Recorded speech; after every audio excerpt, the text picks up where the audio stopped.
Jean-Marc Morandini. C'est l'une des marques fortes de TF1. 7 à 8 est un rendez-vous incontournable avec à sa tête Harry Roselmack. Harry Roselmack, bonjour. Bonjour. C'est un monde impitoyable, c'est Dallas, disait Michalak à l'instant, concernant la télévision. Vous le vivez comme ça aussi ? Non, je ne le vis pas comme ça parce que j'ai la chance d'incarner des rendez-vous qui marchent bien pour lesquels voilà, on est toujours dans une dynamique très positive, y compris sur les immersions qui n'ont pas toujours fait des scores extraordinaires. On a été épargné parce que c'est une émission d'image, c'est une émission de fond et pour laquelle voilà, TF1, nos responsables n'étaient pas trop regardants sur les audiences. C'est difficile de faire des émissions de fond aujourd'hui à la télévision quand on sait à quel point l'audience est importante. Alors nous, on a la chance sur TF1, dans l'info, de faire de l'info qui n'est pas trop marketée.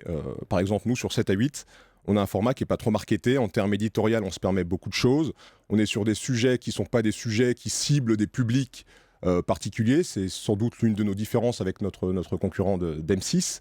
Et c'est vrai que quand on est journaliste, c'est vraiment plaisant de travailler dans ces conditions-là. Mais malgré tout, vous regardez l'audience le lendemain. Évidemment. Est-ce que vous regardez les cours minute par minute pour savoir les sujets qui ont marché et ceux qui n'ont pas marché en vous disant tel thème ça marche pas, on le refera plus dans cette émission? Ça marche pas ça. Ça marche pas parce que y a des choses qu'on ne comprend pas sur les courbes. Il y a parfois des sujets qui sont des sujets qui ont marché il y a 1 an, 2 ans, qu'on refait et qui ne fonctionnent pas. À d'autres moments, on part sur des sujets dont on se dit c'est un sujet exigeant qui va être compliqué pour le public et ça fonctionne. C'est très difficile de tirer des leçons comme ça de courbes minute par minute. Après, il y a de grandes tendances.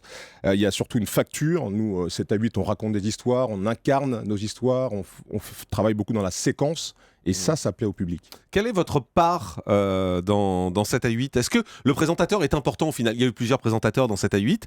Est-ce que le fait que ce soit vous ou quelqu'un d'autre, ça changerait quelque chose dans 7 à 8 ? Je ne sais pas si ça changerait quelque chose. Il est important qu'une émission comme 7 à 8 soit incarnée. Après, que ce soit moi ou un autre, je ne suis pas sûr que ça fasse la différence. Non, mais vous donnez une impulsion. Le fait est qu'aujourd'hui, vous n'êtes pas juste le visage. Le fait est qu'aujourd'hui, j'incarne fortement cette émission. Lorsqu'on me croise dans la rue, on ne parle plus du JT, mais on me parle de 7 à 8. Et c'est vrai que ma façon de vivre les choses avec toute l'équipe, c'est de laisser la plus grande place au reportage, la plus grande place à l'image et à l'immersion. Et d'ailleurs, on a pas mal fait évoluer la forme de 7 à 8 depuis janvier. On a un nouveau plateau qui nous permet d'être beaucoup plus immergés dans l'image. On commence nos lancements avec des séquences des sujets. Et très honnêtement, moi, je suis à l'antenne pour lancer un sujet peut-être pendant 25 ou 30 secondes sur une émission, sur un sujet qui va faire 15 ou 20 minutes. Donc mais vous intervenez sur le choix des sujets. Alors c'est collégial, oui, il y a des conférences mais vous avez votre mot, comme vous avez votre mot à dire. Évidemment, je suis rédacteur en chef. Il y a 2 rédacteurs en chef 7 à 8, Philippe Pécoul et moi-même. Vous parliez d'En Immersion qu'on ne voit plus sur l'antenne de TF1 depuis avril 2013, je crois. C'est vrai. Où est passée cette émission ? J'ai été beaucoup marqué par mon tournage chez Les Libertins. je rigole. Donc du coup, vous n'avez plus de temps libre. En fait, on travaille depuis 1 an et demi à une immersion qui sera à l'antenne la saison prochaine sur la fin de vie. C'est un sujet très compliqué à faire, mais qui sera très très fort et pour lequel on ne peut pas imposer de calendrier, vous le comprendrez aisément. Vous êtes obligé de les faire une par une ? Les émissions, c'est-à-dire vous ne pouvez pas en préparer 3 ou 4 en même temps ? Lorsqu'on s'investit autant sur un sujet documentaire, ce sont des documentaires en immersion, c'est compliqué de faire plusieurs sujets et de passer de l'un à l'autre comme ça. En tout cas, En Immersion reviendra la saison prochaine. Oui. Et il y en aura combien, vous savez ? Non. C'est la particularité de cette émission. Quand je vous dis qu'on a une grande liberté et qu'on n'est pas sous la pression ni de l'audience ni du marketing, c'est que cette émission sera à l'antenne quand elle sera prête. Ça fait plus d'1 an et demi qu'on la tourne et quand elle sera prête, on la mettra à l'antenne. Il y a un autre projet d'émission visiblement qui s'appelle Introspection, c'est ça ? C'est ça, vous avez les infos évidemment.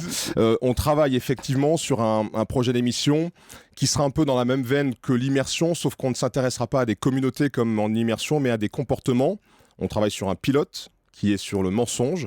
Les choses sont plutôt bien parties. Donc cette émission c'est du reportage, c'est du plateau, c'est du reportage. C'est à la fois du reportage, mais je suis beaucoup sur le terrain. C'est le principe d'une exploration comme dans Immersion. Mais on a plusieurs sujets qui illustrent notre thématique, en l'occurrence le mensonge, ça pourrait être la trahison, ça pourrait être la délinquance, des comportements et des faits de société. On a l'impression que TF1 vous aime bien quand même, parce qu'avoir En Immersion, J'espère. avoir Moi 7 aussi, à 8, j'aime bien TF1. avoir Introspection, on se dit que quand vous arrivez avec un projet, en général, ils sont plutôt réceptifs. Oui, je le pense. On vous en refuse beaucoup ? Non, parce que j'en propose pas beaucoup. Et moi, j'ai jamais été dans une logique d'exposition. Moi, je fais pas des émissions pour être à l'antenne. Je fais des émissions parce que j'y crois. Je fais des émissions parce que ce sont des émissions de fond qui pour moi, apportent aux téléspectateurs, et j'espère qu'ils le ressentent de la même manière. On avait parlé également d'un projet à un moment sur les régions françaises. C'est Télé 2 Semaines qui avait annoncé ça. Non, c'est une... Ça n'a jamais existé ?